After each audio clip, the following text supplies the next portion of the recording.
Montana Territory, early autumn, 1883. The woman collapsed just as the wind shifted and carried the scent of smoke toward his cabin. Weston Hale had just stepped onto his porch with a pail of water when he saw her dust-covered skirts tangled around her legs, face ghost pale, and body crumpled in the brittle grass like a sack of grain. He dropped the pail. "Ma'am?" Weston crossed the yard fast, boots thudding against the dry earth.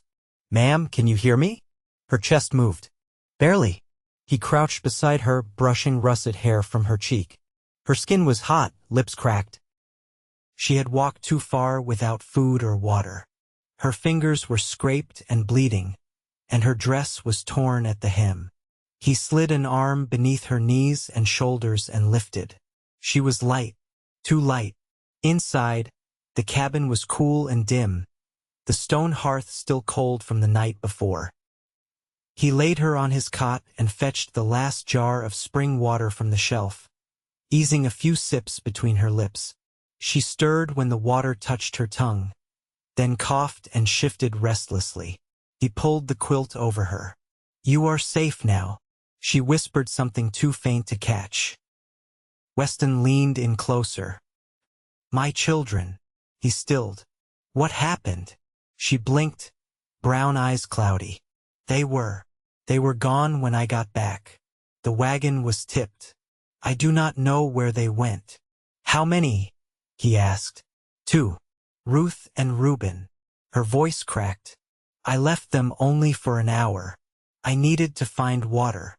Weston stood slowly, jaw tight. "I will find them, but first you need to eat." He turned to the shelf where he kept the food.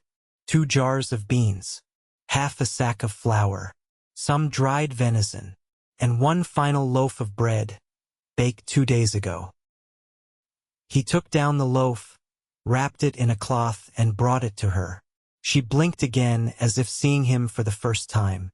Her lips trembled. "You are giving me your last loaf?" He nodded. "I would give more if I had it. I just want to see you smile." That pulled the corners of her mouth, just a little. She took the loaf and held it like it was something sacred. "I am Gloria Maddox," she whispered. "Weston Hale," he replied. "Rest now, Gloria. I will go look for your children." She tried to rise. You need to stay alive," he said gently, pressing her shoulder down. "Let me do this." He stepped outside, the door clicking shut behind him. The sun was just starting to dip low, casting long gold light over the prairie. He followed the faint trail of broken grass and scattered wagon items heading south. About an hour's walk, he found the overturned wagon near a dry creek.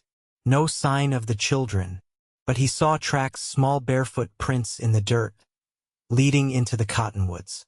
He followed them. Half a mile in, he heard a noise, a child's whimper. He crouched low and called out softly, "Ruth? Reuben?" Silence. Then a rustle. 2 small faces peeked out from behind a fallen log. A girl, maybe 8, with a scraped forehead and tangled braid. A boy, 5 or 6, clutched her hand. "I won't hurt you," Weston said. "Your mother is safe. She is at my cabin." The girl stepped out first, eyes wary. "She came back." "She did. Fainted from the heat, but she is safe now. Come with me." The boy clung to his sister's dress, but they followed Weston back across the prairie, Ruth holding Reuben's hand the whole way. The sun was nearly gone when they reached the cabin. Gloria was sitting up when the door opened. Her face crumpled the moment she saw them. "Ruth, Reuben." The children ran to her, and she pulled them into her arms, crying into their hair. Weston stood quietly by the door, heart thudding. Later, after the children had eaten what was left of the loaf and curled up in blankets on the floor, Gloria sat by the fire, her face flushed with warmth and relief. "You saved them," she said softly. "You saved yourself," Weston said. "I just followed your trail." She looked up at him through the firelight. "Thank you." He nodded, not trusting his voice. She smiled then. That same quiet, trembling smile he had hoped for, and something shifted in his chest. Hope. He looked at her, really looked her strength. Her calm despite the terror she must have felt. The way she had held her children as if nothing else mattered in the world. And he knew. He was not letting her walk away from here. Not if she did not want to. By morning, frost clung to the tall grass in silver threads. Weston had stoked the hearth to keep the chill off the children, who still slept curled together beneath the quilt. Gloria sat at the table, her back straight despite the shadows beneath her eyes. "I'll need to find my wagon," she said. "You won't get far with it broken," Weston replied, setting a tin cup of warm water before her. One axle split. The wheels sunk into the bank. She wrapped her fingers around the cup. "I've tools in the chest beneath the driver's seat. And a length of hemp. If I can dry it, I might lash the axle long enough to move it." "You plan to do that alone?" "I've done worse alone." He didn't answer right away. Outside, a magpie called once, sharp and distant. "I'll go with you," he said finally. "We'll bring the chest back here. Works easier with two hands." Ruth stirred then and sat up, squinting at the morning light. She padded to her mother's side and leaned against her shoulder without a word. Gloria pressed a kiss to the girl's crown. "Wake your brother," she murmured. "There's bread to make." Weston glanced over. "You've flour. Enough for one rise." She met his gaze. "But I can stretch it with acorn meal. I gathered some weeks ago." He reached for his coat. "I'll fetch the chest." "I'm coming," she said, already standing. They left the children with a folded cloth of dried meat and a pot of water, the girl nodding solemnly when Gloria gave her instructions. The air was clean and dry as they walked, the prairie stretching golden and endless in every direction. Gloria's pace was steady, her expression unreadable as she kept her eyes ahead. Weston matched her stride. "You built your cabin alone?" she asked after a while. "My brother helped with the rafters. He left for Oregon 2 summers back. Do you hear from him?" He shook his head. "Mail don't come regular this far north." He might have written. "I wouldn't know." They reached the wagon in the hollow where the wheels still leaned awkwardly into the dry earth. Gloria knelt beside the chest wedged beneath the seat and worked the latch with care. Inside, she found a wrapped parcel of clothes, a whetstone, and a tin of lard sealed with wax. Beneath those, her fingers closed around a hammer and a coil of rope. Weston lifted the chest while she slung the tools in a canvas sack. As he straightened, his eyes caught on a faded calico bonnet tucked into the corner. He didn't ask. She didn't offer. They walked back slower, burdened now. Weston carried the chest across his shoulders. Gloria bore the sack in both hands. The sun had risen higher by the time the cabin came into view, and Ruth stood in the doorway, one hand shading her eyes. Reuben was piling kindling in the yard. His face lit with pride when Gloria praised his neatness. "The flour's soaking," Ruth said. "Just like you said." "Good," Gloria answered, brushing her hand over the girl's head. "We'll start baking once the fire's hot." Weston set the chest down near the hearth. "I've got a bit of salt. It'll help the meal rise." Gloria met his eyes. "You don't owe us anything more." "Didn't say I did. But I've still got it." She held his gaze for a moment longer, then nodded once. They spent the afternoon repairing the wagon axle. Gloria tied the rope with calloused fingers. Her sleeves rolled high and her brow damp from the sun. Weston steadied the wheel while she lashed the split oak into place. When it held, she stepped back and exhaled slowly. "You've done this before," Weston said. "I used to help my father mend plows. He said a woman who could work would never starve." He studied her in the slanting light. He was right. Gloria turned toward the cabin, where smoke curled from the chimney. "What about you? Your brother left. Why'd you stay?" He looked out over the land, the hills soft and blue in the distance. "I reckon I never found a reason to leave." She didn't speak again until they reached the porch. There, she paused with one hand on the doorframe. You could have let us pass by. I saw you fall. You still didn't have to bring us in. He met her eyes. I didn't want to see you die. Something shifted in her then. Not softened, she had never been soft but settled. She opened the door and stepped inside, the scent of baked acorn bread meeting them at once. Reuben had flour on his nose. Ruth grinned as she held up a brown round wrapped in cloth. That night, they ate by firelight, the children yawning between bites. Gloria watched them with a quietness that was not sorrow but something closer to peace. Later, as Weston stepped outside to bank the coals, she followed and stood beside him. I don't know what's next, she said. You don't need to yet. The stars were sharp overhead, the wind still. She didn't speak again, and neither did he. But she didn't go back inside either. She stayed beside him, shoulder to shoulder, until the last ember dimmed. The first frost that held overnight came 3 days later. Weston covered the window gaps with canvas, while Gloria packed their remaining meal into sacks stitched from torn petticoats. The children gathered sticks from under the cottonwoods and arranged them in tidy rows beside the door. Each task folded into the next without talk. They had slipped into a rhythm that needed no naming. That morning, while Reuben napped with his cheek against a folded coat, Ruth sat on the porch carving shapes into a pine scrap with a dull knife Weston had let her borrow. Gloria stood beside the fire pit outside, rolling dough across a washed board with a stub of fence post.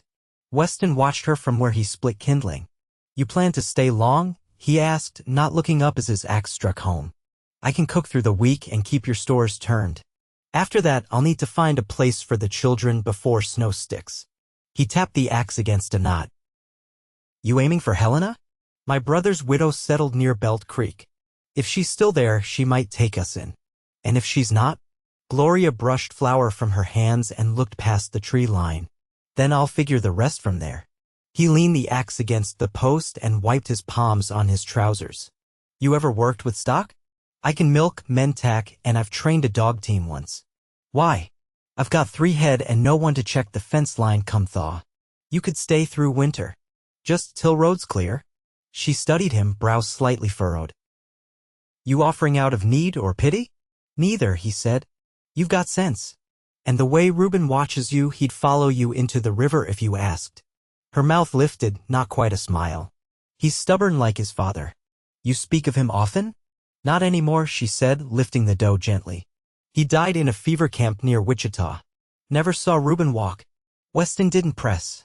He walked to the fence and began lashing loose rails with soaked hide, letting the silence settle. That night, the wind shifted again. Weston added another log to the fire inside and turned as Gloria stepped in from the cold, her shawl damp from the mist.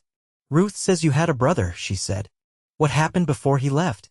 He married a girl from Fort Benton. She wanted city streets and clean collars. He packed up before I'd finished the south wall. You ever think of following? I did, Weston said. But I reckon I'm no use where buildings block the stars. Gloria knelt to peel the potatoes Ruth had brought in. You always plan to live alone? I thought I would, he said, watching the fire. But sometimes what you plan don't hold much weight once life begins showing its teeth. She handed him 2 potatoes and nodded toward the knife on the shelf. Let's see if you're any good at peeling. He took the blade, sat beside her, and began.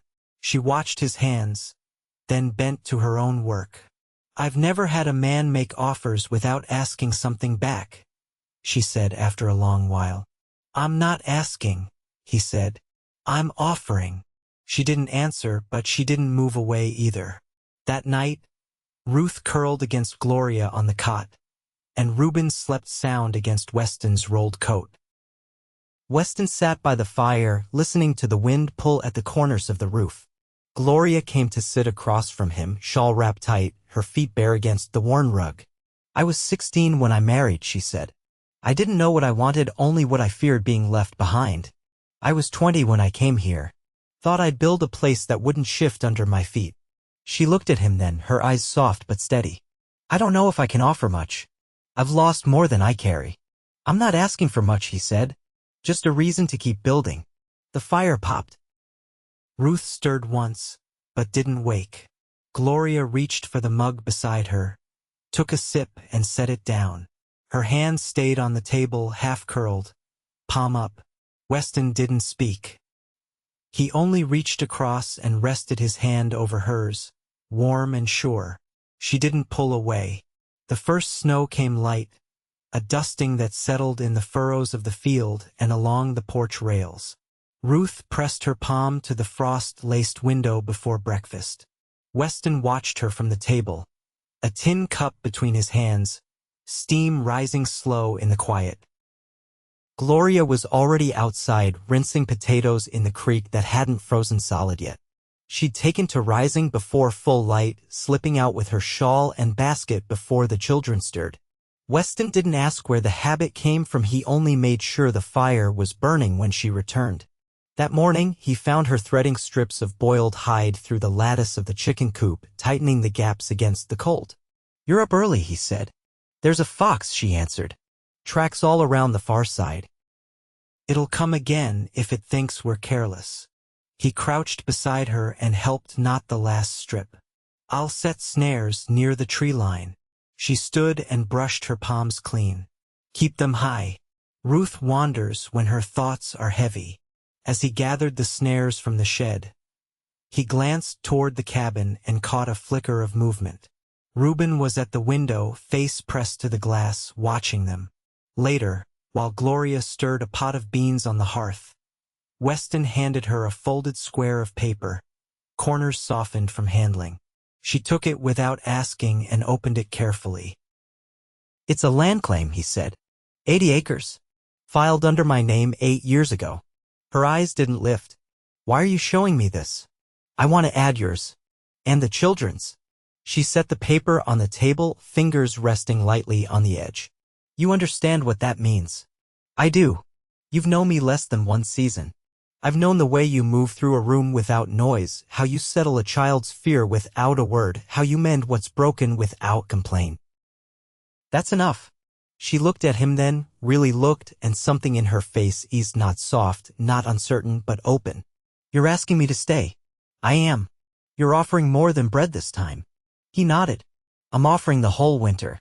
And what comes after?" She folded the paper again, slow and precise, then placed it in his hand. "Ask me again when the spring melt comes." He nodded, not disappointed. "I will." That afternoon, Weston took Reuben with him to check the snares. The boy was small enough to slip through brush with ease, and he had an eye for detail Weston hadn't expected. When they came across a fresh trail of rabbit prints, Reuben knelt without prompting and examined the droppings, then pointed toward a clump of willow. "There," he whispered. Weston smiled and nodded, letting the boy follow the signs. They brought back 2 hares by dusk, and Reuben carried them both, proud and quiet in the way Weston admired. Back at the cabin, Ruth was smoothing lard over a pan of cornmeal mush. Gloria stood behind her, guiding her wrist. "Good work," Gloria said when the door opened and the boy stepped inside, cheeks red from cold. "You've brought supper." Reuben glanced at Weston, then back at his mother. "I helped." "You did," she said, pulling him close. "Tomorrow you'll help skin them." The boy wrinkled his nose, but nodded. That night, after the children curled up near the hearth, Weston stepped outside again to check the sky. The clouds had cleared, and the stars hung sharp above the prairie. He didn't hear Gloria until she joined him, her shawl pulled tight. "They'll sleep through," she said. "Good." She looked toward the barn where the mule stirred in the straw. "You meant it about the land?" "I don't speak what I don't mean." She crossed her arms, not from cold.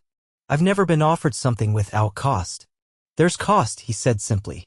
"It's waking up beside someone every day and choosing them again.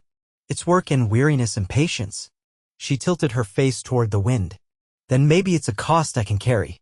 He didn't move to touch her, didn't ask for anything more. But she stepped closer until their shoulders brushed and stood with him as the snow began to fall again, soft and soundless across the roof. The river broke open in April. Not all at once, but in slow, groaning shifts, ice cracking, water pushing free through seams of snowmelt. The earth softened and the first shoots of wild onion came up along the edge of the woods. Gloria found them before sunrise, sent Ruth to gather with a small basket, and by the time Weston stepped out to saddle the mule, the scent of them was already drifting from the skillet. Inside, Reuben sat on a stool pulling burrs from the dog's flank, one by one, murmuring to it in a tone he only used when he thought no one was listening. Weston watched a moment, then leaned against the doorframe. "You've got a good hand with him." The boy looked up. "He follows me now. Animals know who means what they say." Reuben nodded and returned to his work. Just outside, Gloria stirred the coals and added more wood beneath the skillet. "I found a stretch of fence torn out by the thaw," she said without looking up. "Far side of the north pasture. I'll walk it this morning," Weston said. "The posts'll need digging deep this time. No sense rushing it." She flipped the cakes over with the flat side of a knife. "I'll come. After the bread's risen." He didn't argue. He never did when she chose to shoulder the labor with him. Instead, he stepped back into the lean-to and checked the tools, running a hand over each handle as if greeting an old friend. By mid-morning, with the children helping Ruth plant early beans behind the cabin, Weston and Gloria followed the fence line until the air turned heavy with damp soil and the scent of pine sap.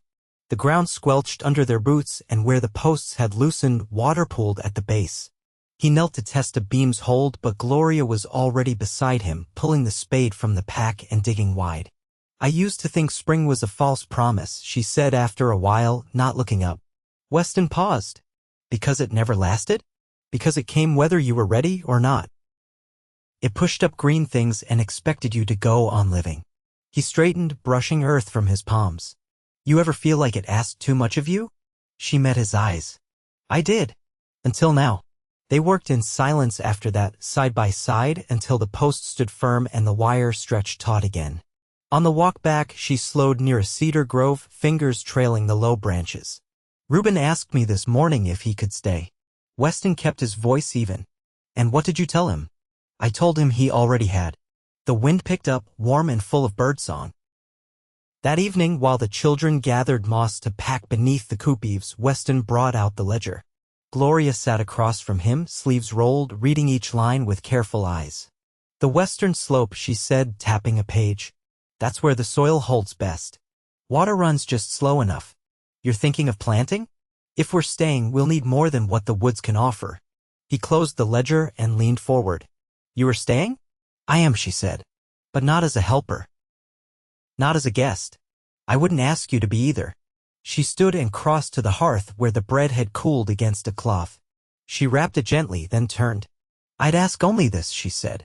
"That we raise them together. That you never ask me to be less than I am."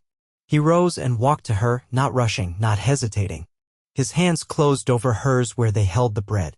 "I never wanted less," he said. "Only everything you are." She held his gaze, the firelight catching the curve of her cheek, the line of her jaw. Then, slowly, she leaned in, and he met her there, their foreheads touching first, as if the rest would only come when the moment was sure of itself. The kiss was quiet, familiar, a promise spoken without words. Afterward, Ruth tugged at Gloria's skirt and asked if she could sleep outside, under the stars. Gloria looked to Weston, and he nodded. "I'll bring the bedrolls," he said. They spent the night beneath a sky so clear the stars felt close enough to reach. Reuben curled against Weston's side, the dog at his feet. Ruth fell asleep with her head against Gloria's shoulder and her mother's arm wrapped loosely around her. Before the fire went low, Gloria turned to Weston. "You asked once if I'd stay through the thaw," she said. He looked at her, quiet and waiting. "I'd stay through all of it now. Every season." He reached for her hand where it rested atop the quilt. "And I'd face everyone with you." The wind settled. The fire dimmed to coals. Around them, the land exhaled, full and green and waiting. Years later, the north field held rows of barley that turned gold by midsummer. The cabin had grown 2 rooms now, with a porch that wrapped around the front and a swing Ruth had built with Weston's help. Reuben kept 3 hounds and a pair of milk goats, and he carved walking sticks for neighbors in town. Gloria taught him to read at dusk, her finger underlining each word with quiet patience. Weston kept the ledger, but it was Gloria who wrote in it now, her script steady and strong. They never left. Not for town, not for anything that might pull them from the life they had built with bare hands and shared breath. They buried the dog beneath a spruce tree when his muzzle turned gray and planted wild onion there in spring. They lived long. They loved well. And when the earth turned cold again year after year, they faced it together, always together, wrapped in the peace they had earned.